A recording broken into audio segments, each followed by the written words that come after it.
Everyone, and welcome to another voice crack. Right, we'll start that again. In. And that's staying in. Hello, everyone, and welcome to another episode of I Hate It Here, where Sam and I spend about 90 minutes hating the world so you don't have to. And trust me, plenty to hate this week, because obviously we're recording this in the aftermath of the Queen dying. The Queen, Sam. It's more like Queen Pack. Yeah, yeah. I mean, dude, like, obviously we've got some material for the show, but like, fucking hell. Well, I thought it was going to be ridiculous, but I didn't know how ridiculous it was going to be. Like, it's actually caught me by surprise. The over-the-top reactions, state-mandated grieving, as we'll probably talk about in a bit, like people getting arrested for holding up signs, like at the funeral. I saw one headline when I was getting ready and scripting this show, and it just said, Aberdeen man arrested for possession of eggs. Right? More of the story, obviously. Yeah. More of the story. Waiting. But what had happened was he'd gone to the funeral procession line or something, and fucking, he had eggs. Yeah, but come on, but we all know he had eggs. Yeah. But he didn't do it. You can't arrest him for fucking future crime. We're arresting you on suspicion of eggs. Yeah, exactly. We're arresting you on suspicion of eggs. Yeah, I mean, to be fair, you could have just had like someone stand next to him, like put a police officer stood next to him. Like, what are you going to do with those eggs? I'm just going to stand here while the car goes past. I dare you throw an egg. I dare you throw an egg. There's a video of them arresting some cunt. He had a blank piece of paper and a pen, and they come over to him. And they say, what you going to write on that sign? What you going to write on that paper? And he goes, whatever the fuck I want. And they went, right, well, we're arresting you for a public order offence. You know. Telling you, it's like, I don't want to say it's like North Korea, but, glorious leaders fucking dead, and we all got to fall in line. Anyway, I've got a story. We'll talk about that. I wanted to get your take, because, I know, obviously, you're big on the Queen. You always used to talk about it. I don't give a fuck about the royal family. That's the thing. I don't give a fuck either way because, I'm from here, so it's never really affected my life, is it? I understand why people hate it, though. Like, the fact that they were telling people in Ireland and Scotland to, please be respectful, like, you dumb motherfuckers, man. Read an history book, for fuck's sake. They can do whatever they want, but for fucking one day, let's let them fucking do whatever they want. What do you mean? And that obviously it goes beyond to the rest of the fucking world, but I just mean locally, Scotland, like, make sure how dare they not observe a minute's silence at a Celtic game? Are you mad? Are you mad? Have you gone fucking loopy, Matt? What's wrong with you? Ridiculous. Observe a minute's silence for the Queen in a Celtic game, but grow the fuck up. I actually thought they handled it with a lot more... Yeah, it could have been way worse. Yeah, like, you know what I mean? Like, I thought it was brilliant. Obviously, I talked about it on stream. It's probably out. It'll be out on YouTube now. But, like, what the Celtic fans did was, right? Like, because the football got banned because the fucking Queen died. Right? It's what she would have wanted, apparently. I don't know what the fucking logic is there. Like, because you could play rugby and, like, everything else was just going on fine. But not football. But she fucking hated football. Yeah, exactly. Yeah, the game of the people. So anyway... what had happened was there was the midweek European games were too close to cancel to the death. I don't know if they would have cancelled them anyway with it being a European match, But anyway, so Celtic they were out and playing abroad, and they didn't observe a minute's silence in the game, right? They were like cheering and singing songs and stuff, including the classic "In a Box, Lizzie's in a box," no, great tunes, right? And anyway, so they were like, right. When they came back to Scotland for the domestic games, they were doing another minute silence, but they thought, fuck it, if we do a minute silence, they're just going to sing again. So let's do a minute's applause, and then it's fine if they make noise. But Celtic fans, wily bunch, aren't they? So they started fucking singing, if you hate the royal family, clap your hands, as they were fucking everyone's. And the TV's just going around. He hates the royal family. He hates the royal family. He hates the royal family. It was fucking brilliant, mate. And so, listen, I put my thoughts out. I said, God love her. She's up there with, fucking Margaret Thatcher and Jimmy Savile having tea right now. Brave you to say up there, mate. Well, that was the joke, because obviously if you think Thatcher and Jimmy Savile are up there, and I got did hear news the for Jimmy you. part, as in Margaret. Like. Yeah. So, you know, and mate, people were fucking mess. I got called a fat nonce. Someone called me a fat nonce, which I object to. But yeah, 300 people like unfollowed me immediately on Twitter. That's all right. I don't get how it's that deep, but like if you like, really care about the royal family, why does it matter that everyone else has to? Fucking calm down. Like, what's the Queen done for you? Like, fucking hell. I know nothing at all. Like, never bought me a gas. She brought in more money than she spent of taxpayers' monay. I'll have you. I don't give a fuck. No, so did David Beckham. I don't give a fuck. It's absolute nonsense. Yeah. I've heard that all my life. Bollocks. Yeah. It's bollocks. Yeah. It's provable bollocks. So does Madame Two Swords in London, but am I supposed to fucking cry when a wax fucking figure melts? No. Well done, like, you brought in tourism, so does Big Ben, so does Tower London. Bring them in. Yeah, exactly. You know what I mean? Like, it's all, mate, it's bollocks. So the excuses for having a fucking royal family and essentially like saying we should still live in some sort of vague form of feudalism in 2022 is like, it is mental, isn't it? But anyway, no, the thing with the Queen happening, dying, meant there was loads of happenings going on, some like, you know, incredible stuff. I can start with it didn't happen, because we haven't done one of them on the show for ages. You'll appreciate this one. This is from Facebook. Was in the dining room with my 4-year-old daughter and wife. We just observed a minute's silence with everyone else for our Queen. I say to my girl, look, there's our Queen. Strong uptake for our Queen, by the way, you'll notice. As she was travelling around the continents of the world. Lovely media on television. My girl says, Daddy, our Queen was beautiful, but they laugh at her. They laugh at her. Who, I ask? The fans. I then inform, not all fans, those Celtic ones. I will complain and get the soldiers, she said. Exactly as the Queen would have done, by the way. The Queen wouldn't be proud. Oh, is there another uprising? Bring in the soldiers. These uprisings, these pesky uprisings, send in the troops. I will complain and get the soldiers, she said. I told her our soldiers protect our Queen and people. Says a lot about a country when a 4-year-old child has a bigger moral compass than adults. Even so, I'm a very proud father. So proud my daughter result to immediate violence and any kind of disagreement of opinion. Proud dad, me. Yeah, great. Yeah, proud. Even in your made-up stories, it's mad. Yeah, no, yeah. Absolutely proud. Then I saw this. I saw somebody getting absolutely wrecked on Twitter, which was always good to see. So there was a journalist called Dan Wootton. Dan Wootton there. And so here we go. Like Dan Wootton, he's had his views before. Like he's one of these. Dan Wootton's like one of those like he's a royalist type commentator, you know, kind of guy.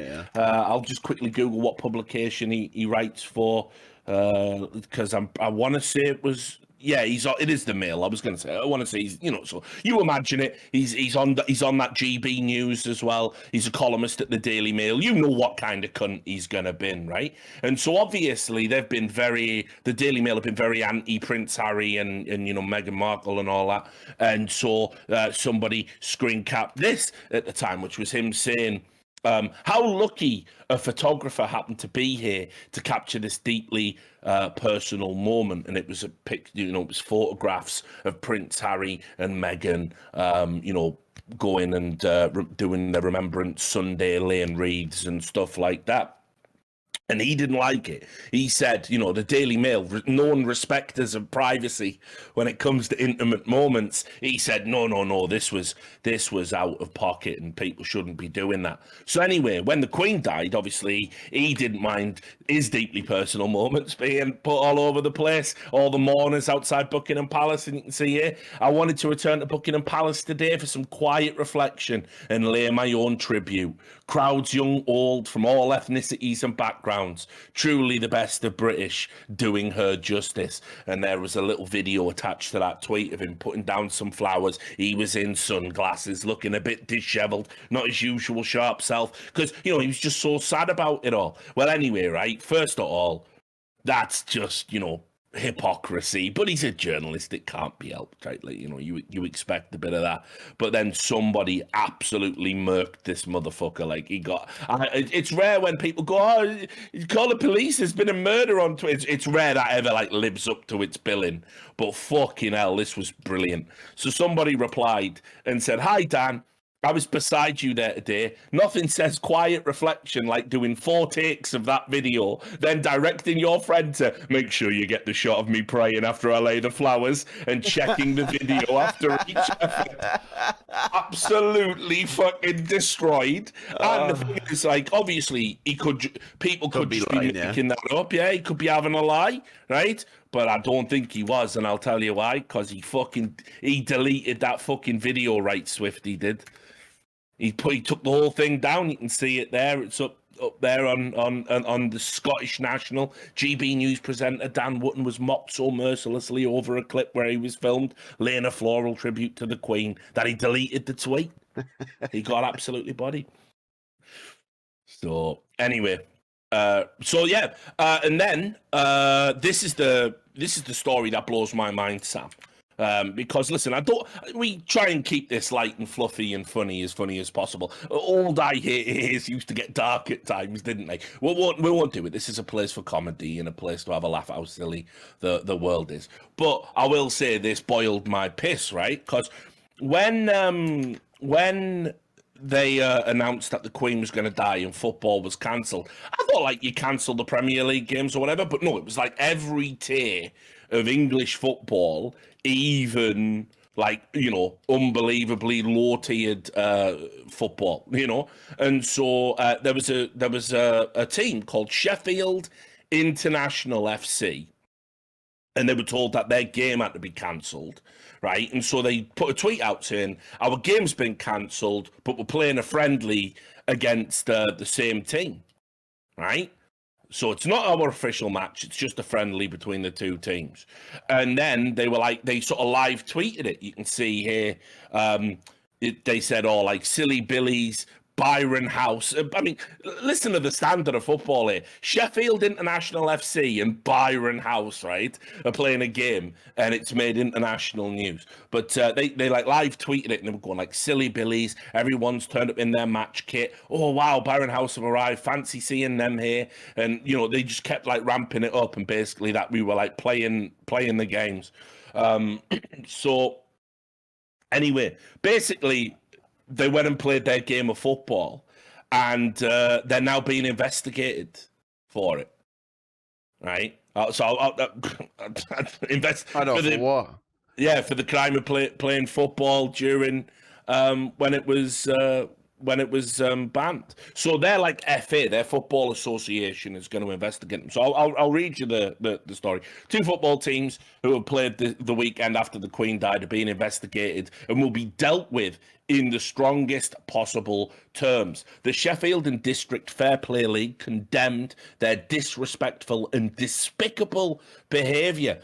There will be an investigation into this matter in conjunction with the Sheffield and Hallamshire County FA, and these 2 teams will be dealt with in the strongest possible terms. League chairman Danny Taylor said, "Queen Elizabeth II ruled, served, and led with integrity and humility." Of course, you got unlucky. Yeah, the head of the chairman of your board is just an absolute boomer creep, and he just fucking, Queen, now a Queen. Oh, fuck off, mate. Yeah, he's fully Jon Snow in, Yeah. right? For more than 7 decades, it is a terrible shame that these 2 teams cannot emulate this even for a single Saturday, despite the league's clear instructions. We may or may not agree with the mass cancellation of football, but this was decided as a mark of respect and should therefore have been a do.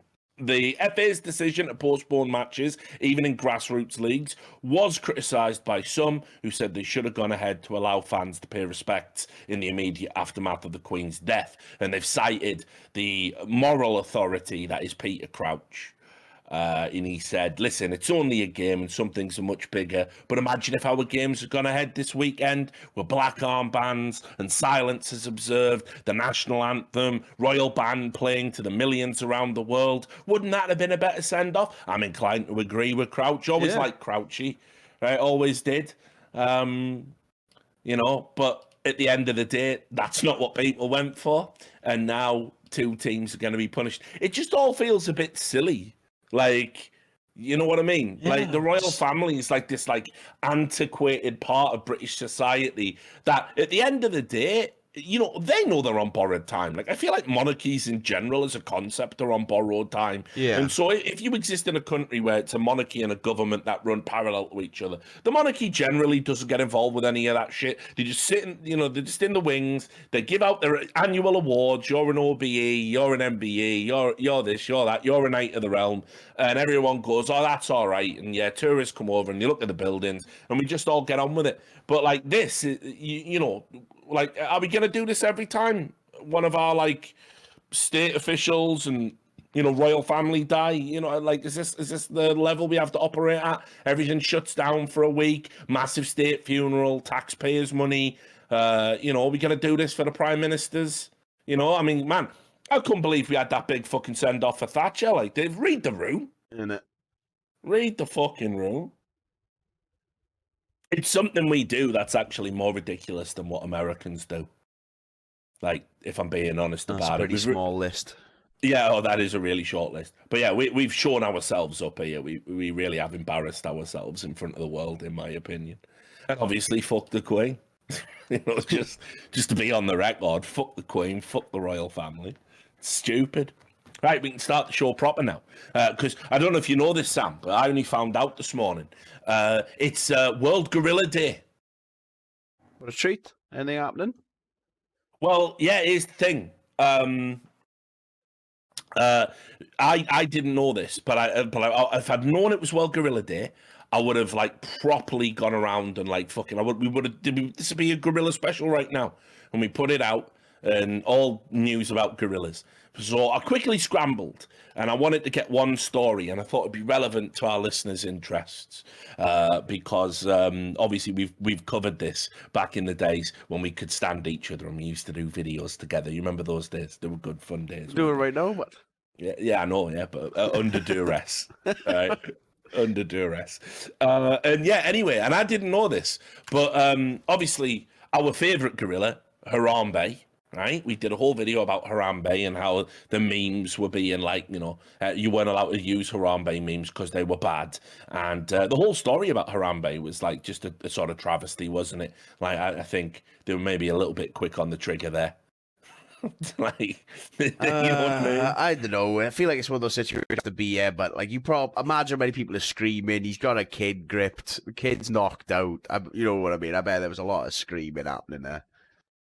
Yeah, and you've got split seconds to make decisions, and obviously if a kid dies, the whole zoo probably gets shut down, and yeah, it's bad, But like, gorillas are majestic creatures, exactly. and it's rough. Like, Harambe didn't get that dirty.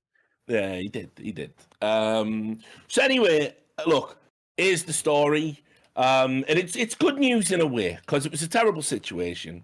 And not a lot of positivity was salvaged because of it. But yeah, it turned out that actually they've kept a sample of Harambe's sperm, and they can sort of resurrect the bloodline, according to people at the Cincinnati Zoo. It's even creepier than that, but they collected his sperm after he died. How does that work, but He didn't need it. Yeah, I know, but how did they even do that, but? Well, I mean, I won't be Googling it. Like, if you fancy finding out, you go ahead. Yeah, no. But no. That'll be a immediate timestamp just to waste everyone's time. So, but yeah, anyway, they've kept his genetic material, I guess is a nice way of saying it. I mean, listen, look, obviously, I don't know, he might have just had some swimming about in his balls and they were like, better get That's that what I while mean. it's How still does warm. that work? Like, yeah. Do you literally, like, cut them open? Do you drain them? Is there some sort of enzyme you need to add? How does Mate, it go? I don't know much about balls, so it must really mean. let alone gorilla balls. Yeah, because they're not like, it's not a walnut. You can't cut open to it and cum falls out. Is it? Yeah, no, I don't know. Work, is it? I don't know. I I don't know. don't know. I don't think so. So yeah, I don't know how you get it out of a dead gorilla's balls. They do it. They do it for humans though. They have done it for humans. Post-mortem sperm retrieval, I think. PMSR. That's my favorite acronym.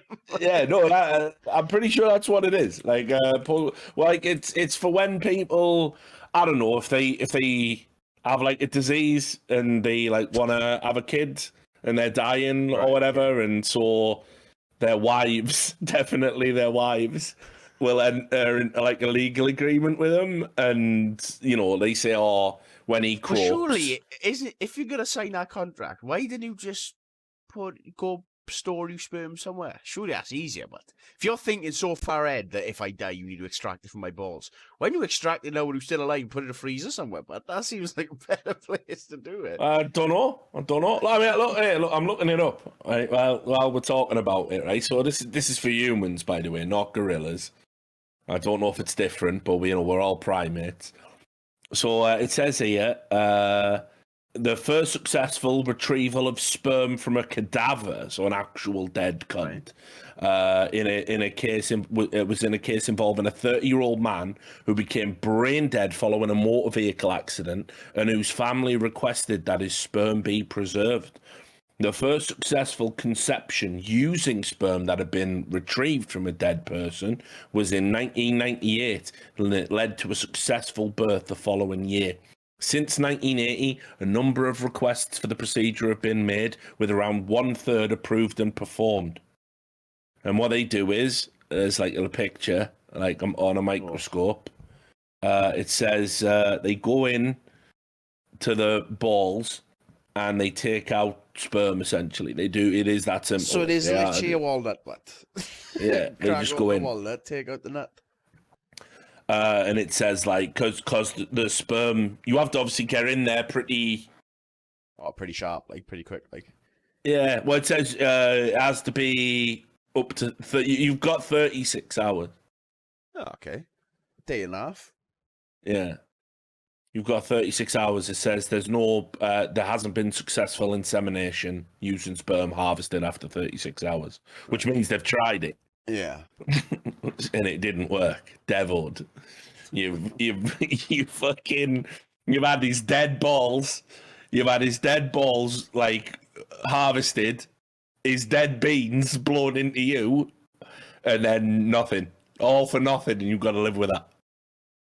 So I don't know, mate. Creepy, innit? Creepy. Anyway, it is pretty creepy. Anyway, back to Harambe. The good news is that they've been creepy with Harambe. So his bloodline, it can bring him back, or it can have a son posthumously. Because he died in 2016. Fucking different world, wasn't it? 6 years ago. But it says here, Harambe was 17 years old and had therefore not reached breeding maturity at the time of his death. The Cincinnati Zoo and Botanical Gardens director, Thane Maynard, said there's a future. It's not the end of his gene pool. And since then, the details have been pretty thin. But Cincinnati Zoo is known for having a breeding program for apes and monkeys, and they've had more than 50 new births there since they started it. So what they're thinking is they've definitely harvested Harambe's sperm, and they're gonna bring his genetic stock back through this breeding program. So we will get son of Harambe the second, back for revenge. Another, mate, exactly. Can you even imagine? It is like a movie plot, isn't it? Oh, mate, imagine that. Imagine being that guard who murked his dad, and then you just see this new gorilla, like, keeps staring at you for some reason. Keeps mean mugging you. Oh, yeah, just full on giving you the fucking perma stare, like, and you just, I've got to, I'm resigning. Why, Dave? Why, Dave? We're past the worst of it. No one, Harambe's son, he knows. I went in there, he was watching YouTube clips. Exactly. He's been watching all the YouTube. He said he grunted something that sounded like "dicks out." People remember that one. That was a me. So anyway, yeah, there you go. That's what I came up with for World Gorilla Day, Sam. Put a lot of effort in. Nice. Good, isn't it? Right, let's see then. Let's get into some stories. Because I definitely do hit here. You know how I'm scared of flying? Yeah. Really don't like it. It's like still something I've never really got used to. Even though it's like, it's all the safest way and blah, blah, blah. It just doesn't change the reality of if you were in a plane crash, right? Like how bad it would be. Like those last moments must fucking suck. Like car accidents, been in a few of them. Man. Yeah. Straight out. Good enough to worry about then. Well, you have, but what you got to worry about is coming straight at you. You only got to think the ground. That's what you've got to worry. Nah, I reckon if you jump out of 30,000 feet, like the air's probably that thin. Like, and we've been through it, so obviously you wouldn't be able to open the door. Like, but ideal scenario, if we were in like a Cessna or something, I'm skydiving. Yeah, fair. I'd probably do it as well. Like, although you never know, though. What if you get with a Cessna, you're more likely to survive. Actually, well, you get in the tail, and then brain, you'd think it is because it's like a smaller plane, more chance of you landing it somewhere. You could crash in the water or something, be the 1 in a million. Yeah, so I might try and ride it out. I don't know. It's hard to know, really. All I know is that if it's one of those where it's like controlled with a pilot, and the pilot's like, okay, buckle up, put your life jackets on, you know what I mean? And it's like, you're just cratering into the ground. I know, and let's be real with each other. Just tell me to freak out. Ladies and gentlemen, please start freaking out. This is the end of your life. Exactly. It's all over. It's all over. Fucking lose it. I just keep playing Tetris on the fucking in-air entertainment system, but fuck it. Nothing to lose. Let's go for a world record before I die. Or Phil Collins on. Yeah. I remember. Let's do that. Anyway, well, look, so here's something that would absolutely fucking freak me out big time, right? And of course, it's my favourite airline, Air France. I was devastated when KLM and Air France merged. KLM used to be my favourite airline. Many happy memories of going to Amsterdam as a youth and, getting out there for the football and the weed and the beer. Great times at KLM Airlines. Smartest uniforms, the nicest staff, all super friendly. Even on the 1 hour flights, all coming round, giving you little houses that they do as is tradition. Used to be a really good airline. Merged with Air France, dog shit now, of course, right? So Air France, terrible safety record as well, one of the worst. Terrible. Fuck Air France. Fuck Charles de Gaulle Airport. Fuck all of it. And of course, anyway, 2 Air France pilots, right, had a fucking fight. 2 pilots having a fight in the cockpit. Like, can you even fucking imagine? Like, I would lose my mind. Like, I would have to knock myself out to get over the existential fear of what's happening. Mid-flight or pre-flight? Yeah, look, listen. Here it is on CNN, right? Just crazy. So, 2 Air France pilots were involved in an in-flight altercation and exchanged inappropriate gestures while in the cockpit of an A320 heading from Geneva to Paris. The spat, which happened back in June, led to the suspension of both pilots who have not been named by Air France. It says the incident was quickly resolved without affecting the conduct or safety of the flight, which continued normally. The pilots concerned are currently suspended from flying and awaiting a managerial decision on the outcome treatment of the incident.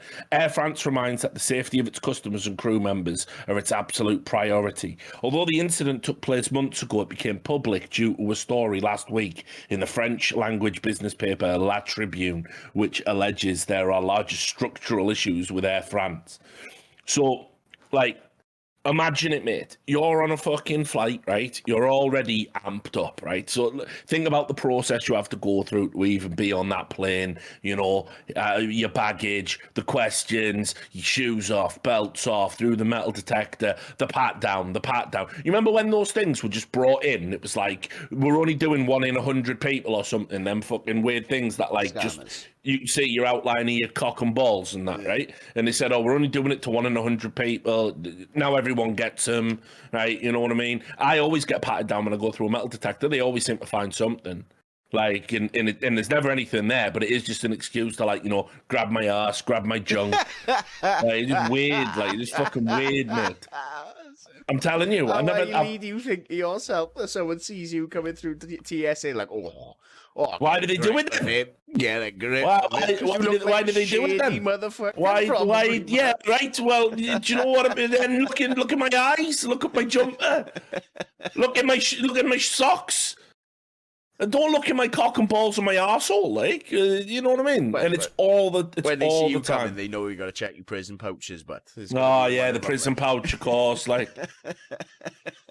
You know what I mean? And they're just, it's always, because they rig them machines. I'm convinced of it. Because, you know, you empty your pockets, right? And we've all been through and we've left a penny in our pocket or a bus ticket or something and it shows up on the scan. You know, it's got like the little red box of doom, something unauthorized in his pocket. What could it be? Or it's a build-up of lint from your fucking washing machine or something, right?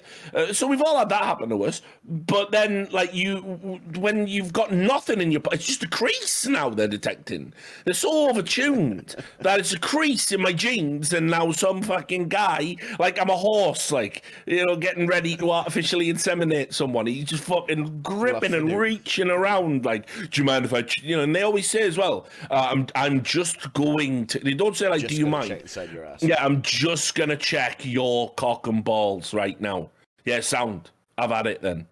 So you know it's going to be a bad one if they ask, do you want to go behind the screen? You ever had that? No, but I'll pull them down. Never been offered the screen. I'll pull them down in front of everyone. No bother. Well, it wouldn't bother me. Like, listen, if you want to get up there, like, gloves out, mate. Yeah, exactly. I've been living on bar olives for 3 days. There you go. I'd be careful about breaking the seal, mate. Yeah, be careful what he does. There's a fucking plethora of hemorrhoids living there, mate. Yeah. Be careful what he prodded. Yeah, exactly. Also, I'm an incel. I don't even bother trimming my pubes. Have fun. It's fucking ridiculous, isn't it? So, you know, like, mate, anyway, so you're already amped up after that, like, getting onto the plane itself. And then you're on the plane, and listen, if you're just doing one of them, like, city hoppers in Europe, right? I've paid for first class, you just get fuck all. Oh, yeah, you pay for business class, you just get fuck all. It's utterly worthless. You just get, you on, you don't even get more leg room on them. You don't even get more leg room. You just get to go first.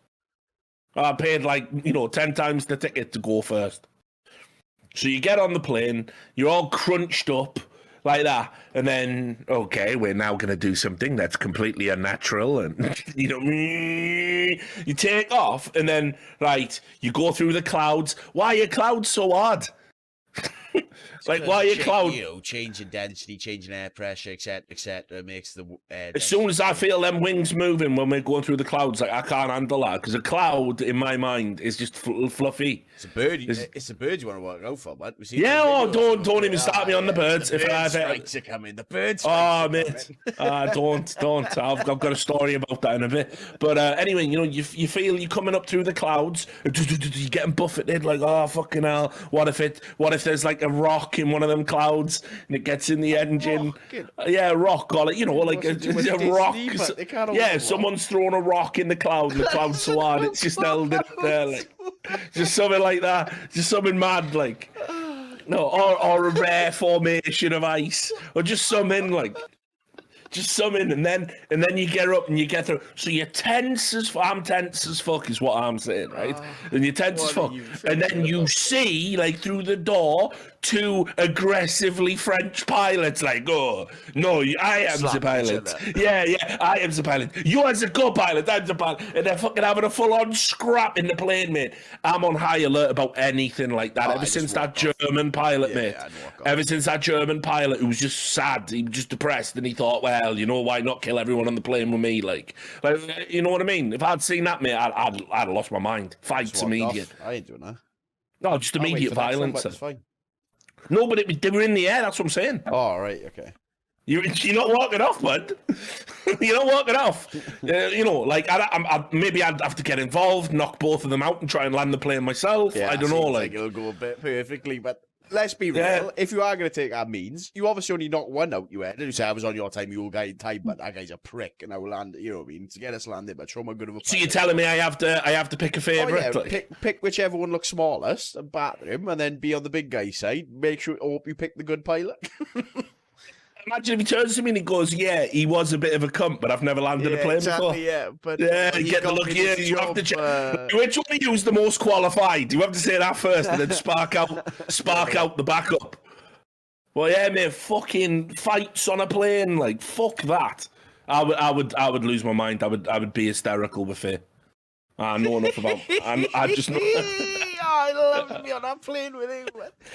I'd be hysterical with fear. Like I couldn't. That would break me immediately. Like hysterical with fear. Oh, I would do it. I'm going to die. Oh yeah, I would. I'd be like that. I'd be like that dude. Like I'm going to die. I would. I'd fully like. You have no idea, mate. You have no idea. I would absolutely lose my fucking mind. So speaking of, you were talking about it's the birds you want to watch out for. Obviously, we do seagulls. I'm going to give the seagulls a rest this week. But here's a story for you. You got to watch them. You just got to watch birds. You can't be trusted. It's meant low. You know, we conquered flying and we can travel around the world in such a short time, but a bird can fuck up the entire plane. Like I know nowadays it doesn't happen as much, but it's still like one of the highest risk things that can happen in a plane is a bird strike. This is a story out of Lawrenceburg in Tennessee. A man was killed after being struck by a bird while riding his motorcycle on Thursday afternoon. It's not the kind of bird strike I was thinking of. No. The Tennessee Highway Patrol said 41-year-old Carl Tiller was riding his Susie GSX motorcycle northbound near the intersection of Highway 241 and Red Hill Center Road at around 3 p.m. All the details, super specific reporting, when a buzzard hit him in the head, causing him to lose control of his motorcycle and run off the road. The motorcycle went through a fence, hit multiple trees before coming to a stop, and he was thrown from his motorcycle and died from his injuries. Hell. That buzzard's done that on purpose. Like, there's no way that's an accident. Like, I don't know. I've never met the buzzard. Why are you making such judging? Well, they're big birds, aren't they? Character? They're big birds. Like, yeah, maybe you couldn't get out the way. Maybe how fast was the motorbike coming? I mean, right. Faster than the buzzard. So there's right. Think about it logically. He hasn't hit him from behind. Right, because he couldn't catch up with him. He can't fly that fast, right? That's what I mean. It's so fast, like how fast. If you think he's hitting from the front, how's he avoided all the other traffic then? Right. So he's hitting from the side, is my opinion. Right. Yeah. And then mate, you can see like. I don't know. If you're coming in from the side, buzzards, vision. I'm going to buzzards at hunting. Let's have a look. Oh, I bet they're banging. Like, I mean, they've got like them eagle eyes. Like. Yeah, they do look like they're pretty good hunts. Like, buzzard prey. What the buzzard? Wait, hang on. Oh wait, this is a honey buzzard. Honey buzzards eat wasps, bees, and hornets. They must have fucking good eyesight if they're eating bees and fucking hornets up the sky, but. I can't stand that. That's right. So I'm supposed to believe squirrels, voles, rats. You know, I'm supposed to believe, am I? Right, that's something that can pluck a fucking wasp out of midair and eat it, right? Yeah. Can't fucking like full on man who catch fly with chopsticks can accomplish anything. Like fucking bird who catch wasp mid flight can fucking accomplish anything except avoid motorcyclists apparently. No, it's not real, mate. It's done it on purpose. It's had a fucking. I wonder if the buzzard survived. Oh, I reckon the buzzard's just walked it off. Like, although that said, have you ever seen that video of the guy who released the falcon? It was on Danish television. Oh yeah, and immediately got killed afterwards. Yeah, you've seen it. Yeah. I might get you to edit it in, although it'll probably get fucking copyrighted by some Danish TV network. But that's unreal. That like, because the thing is as well, like they just fucking like. Apparently, what had happened was they raised. It was a kestrel, wasn't it? And the kestrel had been injured. Yeah. And they're fighting for its life, broken wing and all that, and they nursed it back. They fucking nursed it back. And then, for the purposes of TV, right, just because it was a bit easier to film, they said, oh, why don't we just release it back into the wild right next to this fucking two-lane motorway, like. Yeah. And apparently as well, because like I've looked into this, because it's one of the funniest clips on the internet, even though it is an animal dying and you shouldn't laugh at that. But apparently the guy who nursed the Kestrel back was like a little bit leery about it, and everyone said, oh, it'll be fine. Kestrel's not going to fucking fly into a van. Yeah, it's not going to fly directly into a massive truck and die immediately, is it? It cheaped out. It cheaped out. I have information that will lead to the arrest of Hillary Clinton just before it went, like, just like Harambe fully got. But anyway, yeah. So a man killed by a fucking buzzard, like out of nowhere, just gone. Right, here you go. I've got another one. It's unrelated, but we'll keep them coming. Keep the hits coming. Landlords. What do you think about landlords, Sam? I don't know. I hear a lot of things about like how it's evil to treat housing as a commodity and it should be a human right. But in a realistic world, I feel like they're probably a necessary part of society as it's now. You know what I mean? I mean, it's a nice idea and all that. The house would be free to everyone and there's not a commodity, but it's just they aren't, do they? So they kind of needed. Here's the thing. For me, like, I got no problem with people like owning property, owning multiple properties, even owning property as a specific business. But that shit's got to be limited, like. That you've got to put limits on it. Because, like, obviously, if you come from Wales and you're a little bit older, you know about what happened was there was loads of, like, this is up in North Wales. This is why people won't remember, but there was, like, a sort of Welsh terrorist movement, like, burning down farmhouses that Brits were, like, English people were buying up, and then they were just leaving Fallow for, like, they were just holiday homes. Yeah. And because of the disparity in the economics, they would buy up, like, oh, yeah, we got 3 farmhouses down in, fucking Gogland. And then, you've got people, like, shivering on the streets, like, with only the thing happening in London right now, right? Where talking about millionaires own a bunch of empty buildings. Meanwhile, there's exactly. Homeless, yeah, and so, obviously, like, for me, once, 50 buildings, like, just put a hard cap on how much you can actually own. Like... Not rocket science. The thing is, problem solved. People are always going to get around it, and the people who are the most evil are going to be the ones who always get around the rules. It's the same as, like, the whole tax system where you're almost rewarded for being a skeevy cunt because it's not illegal. You just need to know all the loopholes. So the normal citizen will just pay the tax they're owed, where all the rats will know every loophole. Yeah, but the thing with that is, Sam, and I'm, listen, you're right, but the thing with that is, like, why don't the government complain? That's right. Get rid of the loopholes, you know what I mean? You don't blame the player, you blame the game, 100%. Yeah, exactly. The way the game is designed, you reward the people who are the most conniving. Whereas if there were no loopholes, then everyone would be on an equal turf instead. You have to know the rules. That's why I never got... Remember that drama when it was like, fuck, it was a Gary Barlow from Take That or something? There was him, Jimmy Carr, Yeah, but I think it was Gary Barlow. Wasn't that the Panama Papers at the same time when, like, Messi and all the footballers, loads of people got caught? Well, I can't fucking remember. I mean, you think about the last few years. Messi 100%, like, obviously. It's for sure, like. I think but, Panama Papers, Yeah, but, like, and it's like, I think, I can't remember who came out at the time. And it might have, was it so long ago? It was David Cameron? Dodgy David, was it? Anyway, they were telling them, like, oh, you should pay the taxes you owe, and the point is they did. Yeah, exactly. they just used. Yeah, they all had the same expert who's like, I am the best of loophole finding. So everyone like, yeah, this guy is the best loophole finding. So everyone used the same people. It seemed like because they were the best of finding the loopholes. Yeah, exactly. So it's like, at that point, who do you blame? Him because he's really good at his job. The celebrities because they wanted to pay the minimum that they were legally amount. You know what I mean? Yeah. Basically, the problem is fix the game, and the players will have to follow the rules. Yeah, and you know exactly why they don't fix the game because right. Yeah, exactly. There'll be like a small gain on the super loophole people. That sounds like the fucking theme tune from super fucking loophole. That's from Chaz and Dave, isn't it? Super loophole, no taxes. They probably were at it as well, them cunts. But anyway, I don't know why I've got it in for Chaz and Dave. Never liked them. Never liked them. It was all downhill. It was all downhill after Bangers and Mash. It was all downhill after Bangers and Mash. But anyway, you know, but like obviously the rest of the little loopholes, they're all at it, all the politicians. So they're never going to make. They want it to be a wholesale members only changes. club, basically. That's why they make it so hard to find all the loopholes. They only want the people who they want to know about it. And they want all the usual trolls to just shut up and pay you tax. It's like, you know, in America, why are they allowed to buy stocks and shares when they literally make decisions that affect the market? Yeah.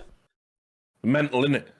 It's just such an obvious thing that you should why fix. are they all And then just paid so low with salaries? It's almost like they're basically saying, we know you're going to accept bribes. Like, just Yeah, don't exactly, do it like, badly. there you go, we're going to pay you 50 grand a year flat rate, but don't worry, you can enrich yourself endlessly Well, to the there's point where, 50 you know. millionaires offering you money. Yeah, exactly. Like, you know, in fucking Congress and fucking Senate and all that, there's just so many like ultra wealthy people. You're like, how? Like, you know, there's no money to be made, you know, off doing your fucking civic service. Like, that's why I always think that even though it sounds counterintuitive, politicians need to be paid more. Like, how much is it to be the Prime Minister of the UK? But isn't it like 200 grand a year? Yeah, Like, yeah. Well, why the fuck would anyone normal do it then? Why would anyone normal do that? Whereas if I was the CEO of a big company, I'm just on like 10 mil. Like, yeah. So if it's a normal human, like most normal people are driven by money, you would hope, right? Because I'd rather them be driven by money than just power alone. So, like, why would they do that job? Why would they do that? They're obviously after the power, aren't they? And if they're after the power, they're going to want money as well. If they're after the power, yeah, exactly. You're going to end up with the fucking BBC, the 80s BBC, and all sorts of horrific shit. Yeah, totally. But anyway, landlords, right? So, love them. No, I think they're cunts. In general, as a rule, I've never really had a good landlord. Like, in my life, they were all gaming the system, all trying to keep my deposit. You know, they put in a contract reasonable wear and tear, which is the most vague thing ever. And it's like, if I live in a house for 3-4 years and we don't replace the carpets, the carpet's going to be a bit worn down. Why the fuck am I replacing that? Like, you made grands and grands and grands off me. Like, you can pay for the carpet on my way out, eh? How about that? What, I've got to, you know, they expect you go your whole life never spilling a cup of coffee. Like, how? Who am I? Like, you know what I mean? I'm not in the fucking circus, like, you know? I'm going to spill tea now and then. Ridiculous. But as soon as you do, right, that's $3,000. Like, fuck it then, may as well burn the house down. What's this? Like, pissing everywhere there on the way out. Yeah, exactly. May as well, like. May as well spray paint the walls. I'm not getting my deposit back. So it's a stupid system. So anyway, landlords are cunts. But get this one. This was ridiculous, this story.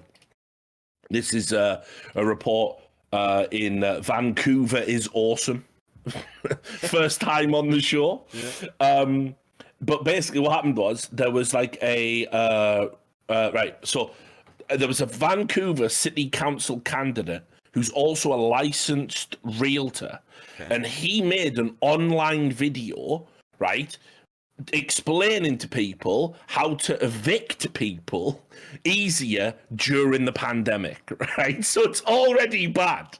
Okay, it's already bad because obviously people were financially impacted during the pandemic. The idea of kicking people out of their homes during a pandemic because they can't make rent.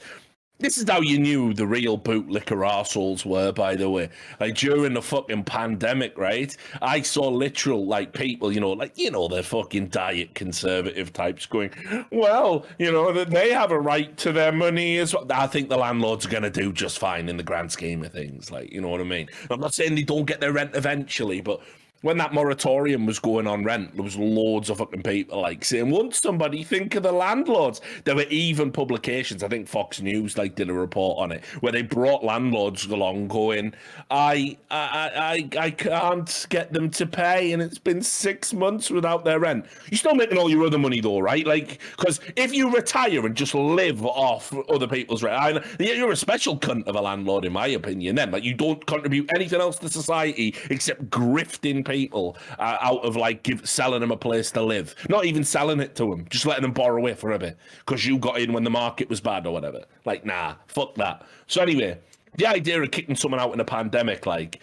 what's that? You're not got the money to pay for your home because jobs are down Well, and everyone fucking has to shiver stay then, indoors. son. Yeah, exactly. Yeah, get on the streets and get COVID. There you go. That'll sort you out.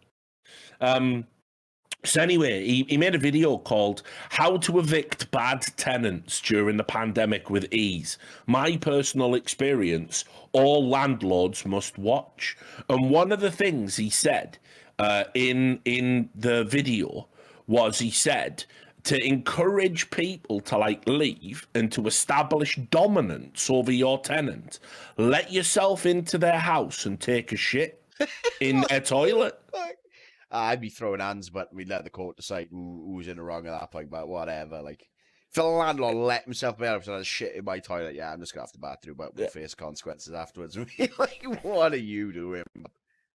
That's what he said in the video. To establish dominance over unruly tenants by taking a poop in their toilet. Like, do you know what I mean? And like, you think that's going to help, mate? Number one, you're getting battered. Number two, Yeah, I'm innit? fucking barricading all the doors, and you're getting squatters' rights for as long as I can drag it out, but you're getting fully squatters' rights. I'm bringing crackheads in, but I'm letting people shoot up in there. They're fucking blood on the walls. There's piss everywhere. Oh, but come in my house and take a shit. Oh, mate. Want to go through my wife's fucking lingerie drawer as well? Anything else? Like, yeah, mental. Like, what a mad thing to say. And obviously, this got brought up because he's like I say, he's running for council. He already ran unsuccessfully in 2018. So, you know, probably not good optics, as they say, in the trade. He said as well, I was just joking. It's not illegal advice. It's not illegal. Sound landlords just coming into your house, just door open. Found a shit. Yeah, just bending out a biscuit in front of you, like. Perfect. Just what I wanted. Right. Also, a video game related story. You'll appreciate this, Sam. You're a gamer, aren't you? Love games, man. Love games. Right. You remember Afghanistan? Yeah.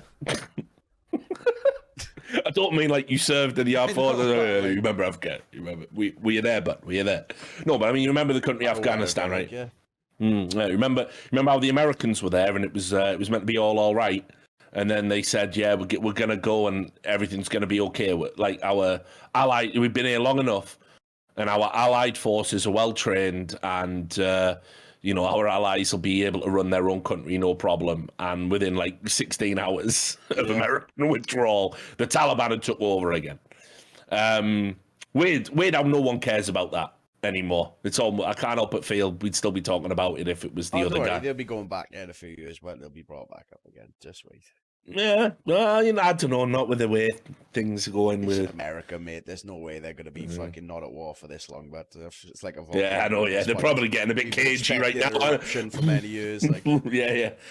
Maybe this because there's a bunch of protests popping off in Iran right now. Maybe that's the catalyst. They've been wanting to have a go over there for ages.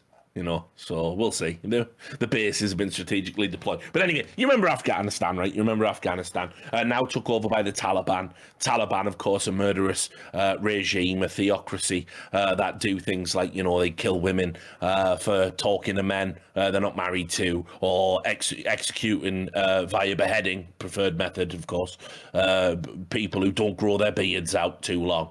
Well, the Taliban has said we're banning PUBG because it's too violent. This is a real story. PUBG, the battle royale game and rival to Warzone and Fortnite, will be banned in Afghanistan in the next 90 days because the Taliban says it leads young people astray and is likely to promote violence, unlike the Taliban, I guess. Anyway, this is on some other level. I know I complain about like hypocrisy on like esports and stuff all the time, and there is a load of that. But this is fucking wild. So back in April, Inamullah Samangani, who was a spokesman for the Islamic Emirate of Afghanistan, said that the game PUBG causes the young generation to go astray. And he said internet servers across the country would eventually be ordered to ban access to the Battle Royale game. And as well as that, he also said they're having a long, hard look at TikTok. So, you know, I agree 50% with the Taliban, apparently. Like. Anyway, they didn't give a time frame back then, but now it's going to happen in the next 90 days. And just to give you an idea of the sheer scale of censorship in Afghanistan right now, and this is reported in the South Asia Index, the Taliban is banning PUBG, says it's responsible for promoting violence. PUBG's also been banned in China, India, and Jordan, with governments specifically targeting the game's mobile version because that's the most popular, and all the kids have mobile phones and stuff. And the Taliban has banned over 23 million websites from being accessed in Afghanistan because it says it promotes immoral content. I don't even know what you're looking at. Like, what does an Afghanistan Google search actually look like? Just a blank page? Fucking Word document.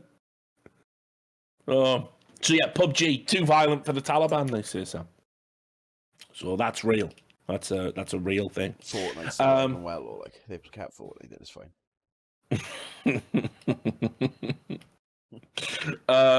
Here we go. A story from Bengal. Right. Here's a question. Right, back when you were a kid and you couldn't get booze and you couldn't get drugs or access to good drugs, at least, did you have any ways of getting high? You ever sniff glue? We did, but it was shit. It is shit. Yeah, it doesn't work. It was like, what the fuck is this? We did it because Twin Town rather. So like, in Twin Town, get your own glue. So I was like, oh fuck, I will try something. I was like, what the fuck's the point of that? But well, I don't get that one. I mean, obviously don't do this one. I feel like this has come back full circle again. But we used to do, like that old knockout challenge people do on TikTok. That thing where you breathe out all the air. Oh yeah, we used to do that. So, oh no! It was a knockout challenge. Knocking yourself out, like. So we used to do that, but we did that when I was at school. That's what I mean. It just comes full circle. You basically you put your back. Wait, I ain't giving instructions. You pull your back out. I was gonna say you put your back against the wall, but I won't say anything else. You basically just stand in the back. Well, that's the thing, though. At least we had safety procedures. The reason why you stand against the wall, you put your legs out about like a meter from the wall, and then you'd lean against the wall. So if you did pass out, you just slump down straight on your ass, nice and safe. No heads going anywhere. Slump straight on your ass. Oh, the way we used to do it, I seem to recall somebody used to help force the air out of your lungs, so you were being held. And also, so if you slump, you were more likely to go out. But when you slumped, somebody had hold you. So that's how we used to do it. We weren't relying on Mr. Wall. Like we had a gripper. we had a gripper grip you. So, but yeah, I mean, like, you know, and that wasn't like... That's basically like the equivalent of... That trend lasted a week or something when I was at school. Got replaced by the Tango advert, and that led into happy slapping, and that's what we were doing, like... You've been tangoed, you burst your eardrums, never hear again. Over a fucking advert. This is how I know we're in a simulation, because I remember hearing the words, "The orange man is bad," over that fucking Tango advert.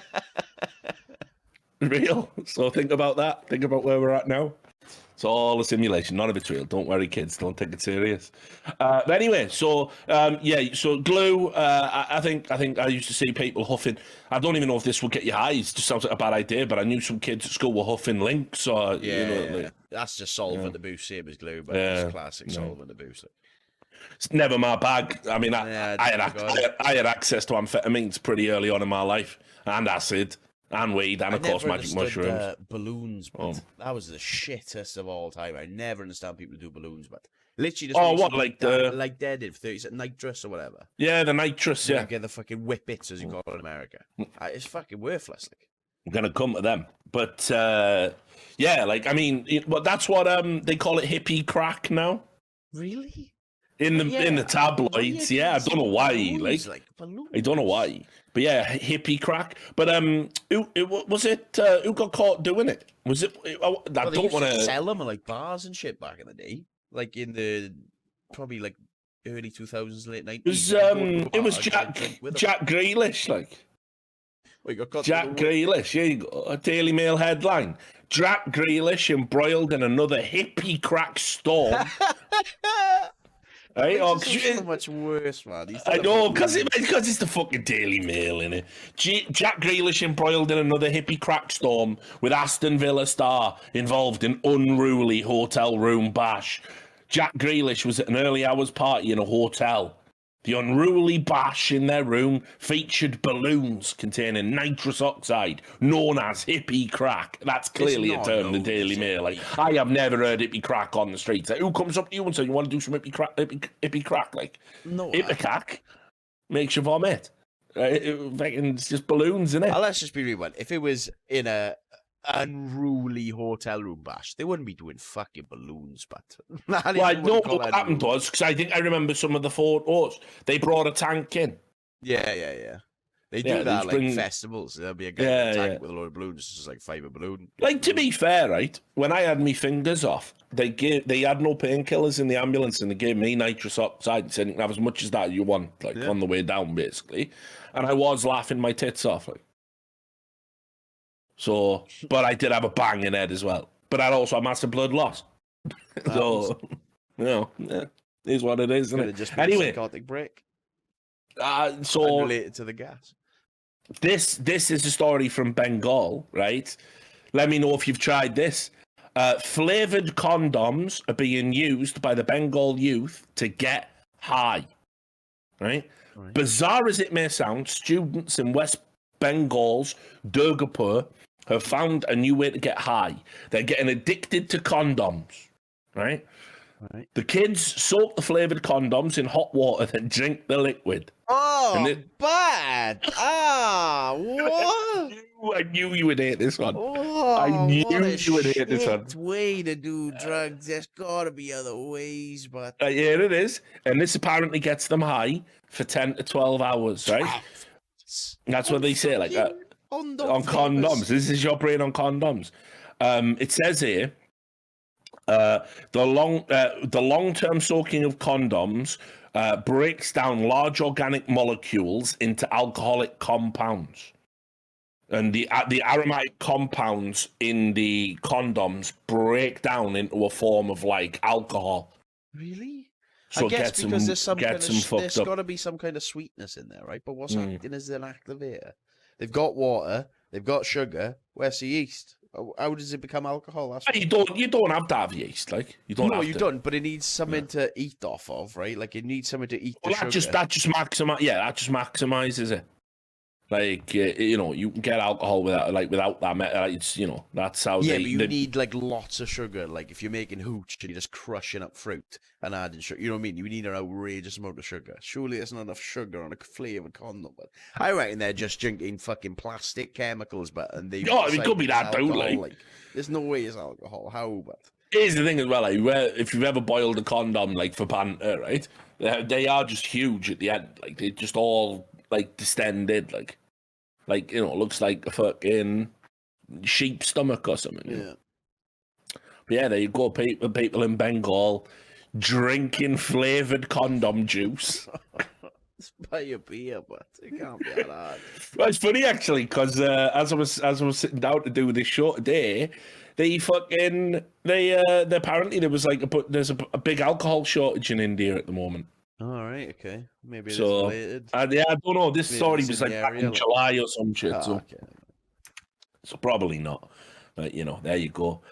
So maybe there is. I think probably there's a global fucking alcohol crisis. Maybe watch out. Watch this space. Something will be coming, won't there? But anyway, back to your whippets, your precious whippets, you hippie crack addict, right? It's actually happened in America, where New York have banned sales of whipped cream to under 21. People under 21. It's actually banned. It's a law now. This happened just last month. People get it, by the way. They buy the fucking 400 pack on Amazon. You haven't got to worry about the shops getting whipped cream taken away. Like that is, I don't think that's how people do it. Says that New York store owners are being warned about a little-known law prohibiting the sale of whipped cream chargers to people under the age of 21 in New York. Oh, The law chargers. Okay, so it is the actual charger things. Okay.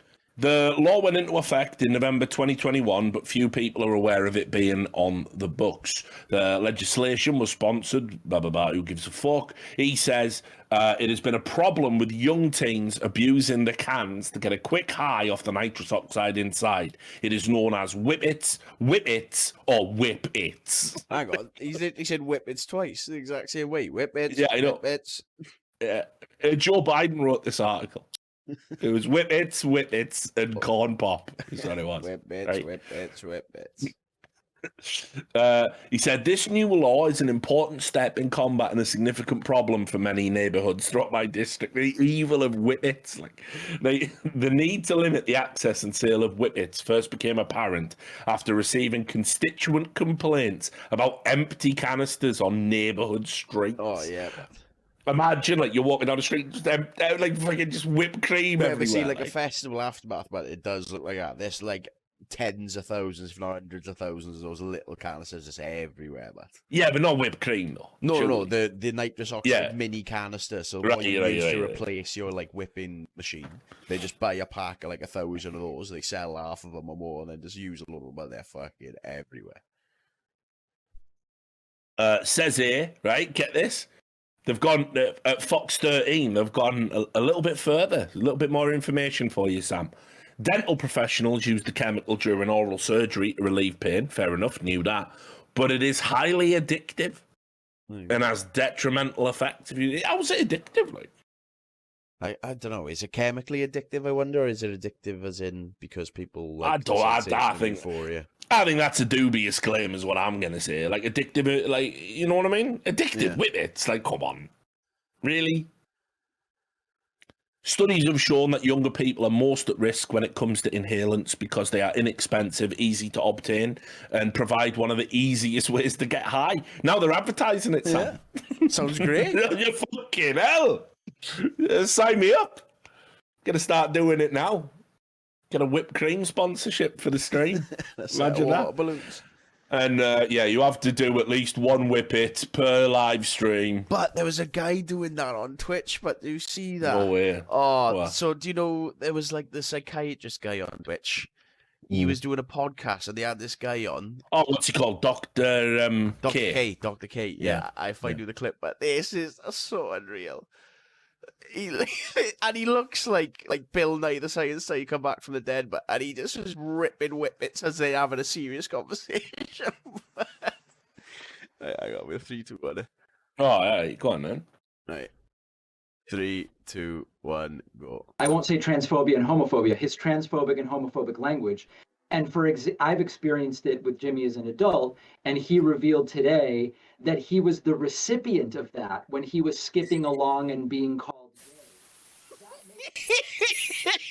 That makes a lot of sense to me, in the sense that he's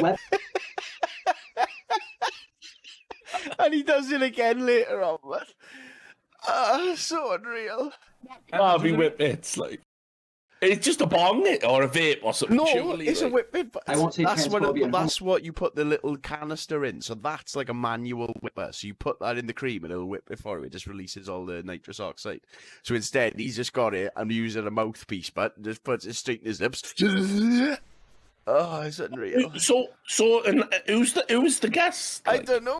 But look at the background. He's got a poster that just says "fuck Biden" on it. Yeah. He's just smashing with. I tell you, right? That there.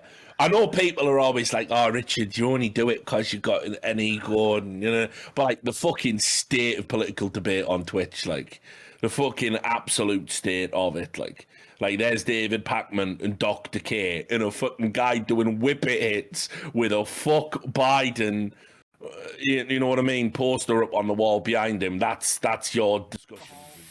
That's where we're at. This is so outrageous. I like the one where he does. And also, he looks like one of the man from the fucking T-Foul fucking commercials in the 80s, just all full forehead. Understand their experience of alcohol.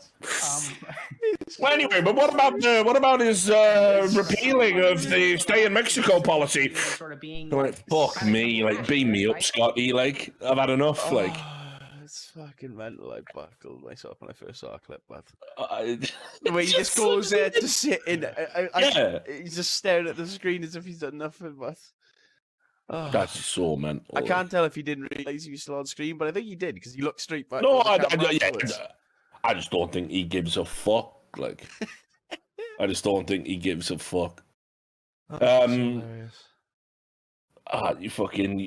done me there. You've thrown me with a whip. Yeah, thrown me off. I don't know where I was going, but anyway, yeah, whip it's like, you know, I'll be honest. I've never done it. I don't think I've ever done them. It's shit, but I won't bother. Don't think I've ever done them. I've done poppers, if that's like equivalent, I guess. I don't think so. I've never done poppers. You know, I was different. just, you know, just loosening my arsehole for my own private purposes. Was just constipated. Yeah, all it was, like. Okay, let's start wrapping it up. Let's get on the downslide of the show, and let's have a look at a few other stories. See if we can end strong. It's what the Queen would have wanted, Sam. Now, here you go, right? You'll have heard stories before, right? About prison guards, right? Abusing their positions. Obviously, you know, a lot of them, they get rich smuggling in contraband and, you know, doing dodgy deals and stuff. My dad, who obviously spent a lot of time in prison, he used to say the only difference between a con and a screw was the uniform, is what he used to say. Very wise man there, right? Life in prison for life, forever. Cheers, Dad. But anyway, if you were a prison guard, Sam, how would you make a bit of money on the side? I feel like, I mean, all right, I was going to treat this as a serious question and say I wouldn't, like, because then you're in debt to them, etc., etc. But, all right, considering the question, what would I think it's too late to try and make this episode serious. Yeah, I'm trying to think, like, because I wouldn't want to bring in anything that would harm anyone else. That would be a rule. I'm not bringing any knives, no shanks, no nothing. I'm not, you know what I mean? I'm not getting part of that. Fair. Maybe mobile phone. I feel like people pay quite a lot for a mobile phone. Usually they do. But very lucrative. But I was going to say that's used to talk to family, but it's probably also used to set them fucking hits. Yeah, exactly. I don't know. Yeah, if I'm in for a penny, in for a pound, but drugs, phones, everything except. Oh, there you go. So you would just go fully corrupt. But if you're fully in, corrupt, like, well, yeah. If you're gonna corrupt, you might as well go all in. There's no point, is it? What's that? You've just described. There was a fucking drama on the BBC with Stevie Graham. Is it called Time? I don't know. I want to say it. Anyway, I think it's like Sean Bean's playing a cunt who killed someone drink driving, and he's doing his sentence. And then it's like only 3 episodes. It was on the BBC. It was actual, like, you know, good use of fucking license fee money. And then Stevie Graham's playing a screw who he's got in with the wrong element. Yeah. And basically he gets caught smuggling stuff in. Because that's it. Because his son is going to get his son's in prison. And they're going to get his son. Yeah. So and Stevie Graham ruin it for you. He ends up getting banged up. But you've just described that, Sam. He went all in. Yeah, that's what happened. And now he's in. The reason I'm asking is this is a story out of Fairfield County, right, where prison guards, three prison guards, including a sheriff's deputy, have been made to resign because they were running wrestling matches with inmates when they were doing the night shift. WWE wrestling or like Olympic wrestling?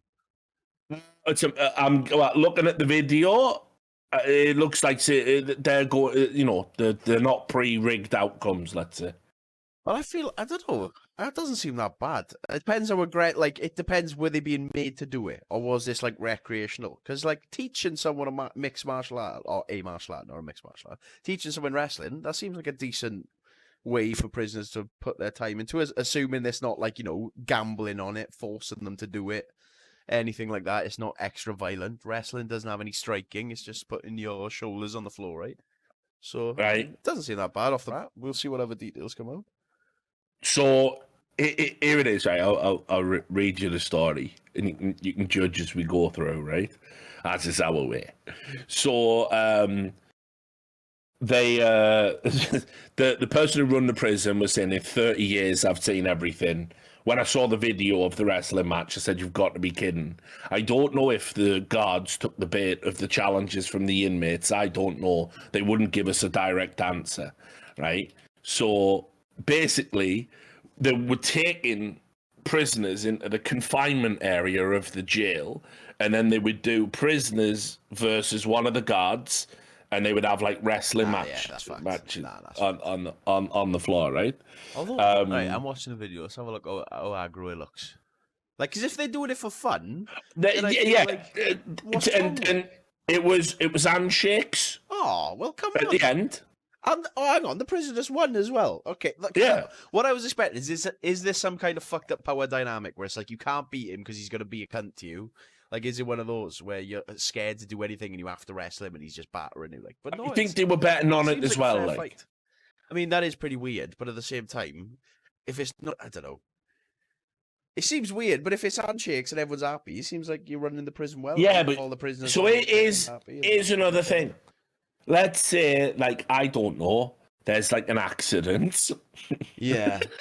Let's say so. Terms of health and safety, like, I'll give you that. Yeah, let's say someone accidentally necks the other.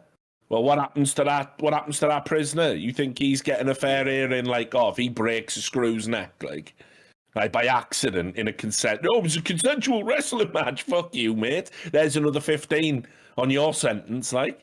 Over nothing. Then also, what if he is a full psychopath, right? And let's say, I don't know, he gets some keys, or he gets a taser, or he gets a firearm, and he just murks them all. Yeah, that's what I mean. It seems like the people in this prison aren't doing that, so obviously they must get on well with the prison guards. That's what I mean. It seems like a good thing. If no prisoner gets on well with their prison guards. They're not best You're mates. so naive. But what I mean is, as far as a prison guard-prisoner relationship goes, if they're willing to have a wrestling match, both of them trust nothing bad's going to happen, and when it's over, they shake hands and he goes back to the cell, you're probably running it pretty all right, you know? Because they don't hate you enough that they want to just kill you at any opportunity, and you're not as much of a cunt where they don't want to do it. It's prison, so anything that breaks up the day is a good thing. Anything to stop people going insane seems all right to me, as long as no one's getting hurt and they aren't being taken. Listen, mate, I've had my thing. I say there should be state-sponsored heroin in prisons. That'll fucking stop you having fights and ructions, like. And it'll make your sentence fly by quicker. Great by the time they get out, when they win-win. Yeah, obviously in the build-up they need a 3-month detox and rehabilitation. Yeah. Like, I've got it all figured out, mate. They definitely won't be coming out with prison. You win. That heroin they were giving me 3 months ago. I want a slice of that as soon as I'm out. I'll be presenting my proposal to the fucking Home Office. Mine will be background WWE wrestling, but yeah, exactly. Yeah, you'll be fucking running. Right, and you're the Juggalo faction. Governor, my proposition is we build a real ring. Yeah, exactly. And then the last story that we'll end this episode with is one that. Well, okay, I'll do two. Because it's just a quick one. You know how, because we're talking about crime. You know how I always call out journalists for doing outrageous things, and one of the things they always do that's outrageous is they will never fucking let it go. They will never let it. The chance of like a cheap laugh in a headline, right? Yeah. And I hate it, right? So imagine doing this over something as serious as this story, but fuck it. I mean, it's technically true. So this headline is just so outrageous, right? Cannibal pleads guilty to eating Kevin Bacon, right? The nerve to put it down like that. Because here's the thing, right? So first of all, Kevin, you go, what? Someone ate Kevin Bacon? Yeah, like, because Kevin Bacon's a famous actor. Well, no, it's just another guy called Kevin Bacon got murdered and eaten, like, right? Fuck it up. Like, yeah, mate, the terrifying world of fucking Grindr, basically. Like, you was on one of them apps and fucking met a total stranger. Like, this is what I mean. Like, fuck doing that. Like, Hi, I just met you. Want to come over to my house? Nah, you're all right. It's out. Meet you in a public place. See ya. But anyway, so first of all, you've put Kevin Bacon like it's a celebrity, but also, mate, come on. Eating bacon, come on. You gotta have some restraint. It's a fucking horror story as well. Just read the first 2 paragraphs and then tell me that fucking headline is an appropriate one. Because that's comedy. The cannibal at bacon. What's a cannibal's favourite food? Kevin Bacon. It's like a fucking joke, right? And then you read the fucking article. It's just grim. A Michigan man pleaded guilty to murder and mutilation of a dead body on Thursday. Mark Latunsky admitted he killed 25-year-old Kevin Bacon after meeting him on a dating app. Right? And then he decided he was going to carve him up and eat him. Like, ridiculous. Like, just show a bit of restraint. There's no laughing matter, Sam. So, anyway, what is a laughing matter is in Spain, they're obviously more progressive than the rest of the world because the rest of the world is rejecting the bussy. You got nothing to say to that introduction.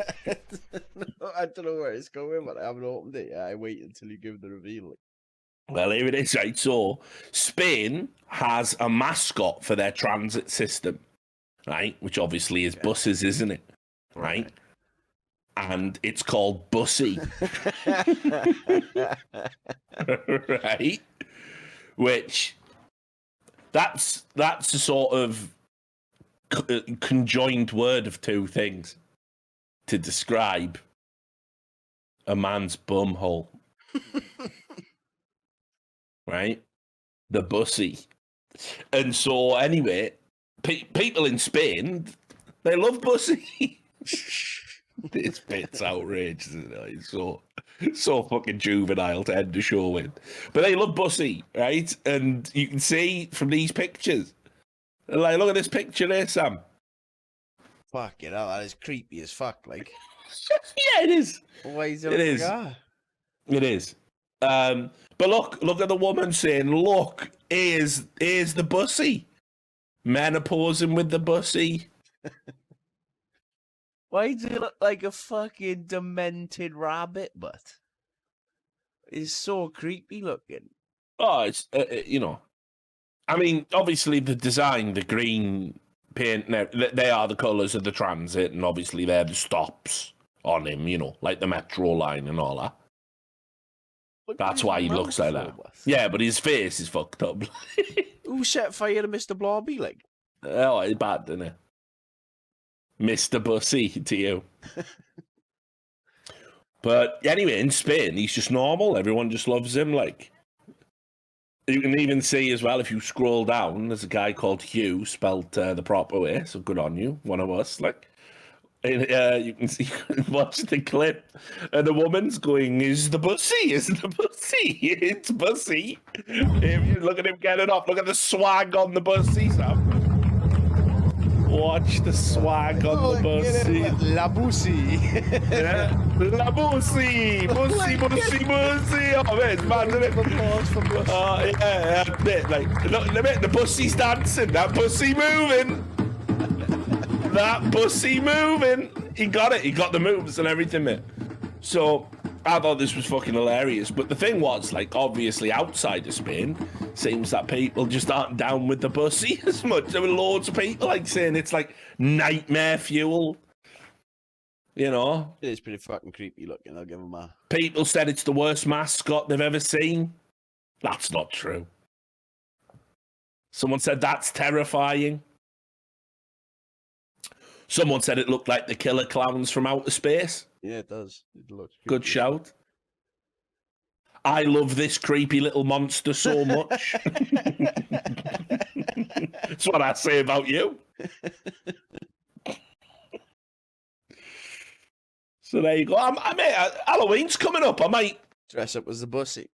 I might become Bussy. Yeah, I might get into the Bussy like buy a Bussy this Halloween. costume on the internet? Yeah, I'll look into it. Maybe we'll do a show where I'm dressed up as Bussy and just come on the show. Do that, Dan. Bussy special. I'm sure that won't get demonetized. Oh. So there you go, Sam. That was it. We've lagged our way through a show, and so we'll end it there. I think we'll end it there with dreams of Bussy, and let's say no more. So yeah, that was the news. We wish it wasn't. We'll see you next time. Bye.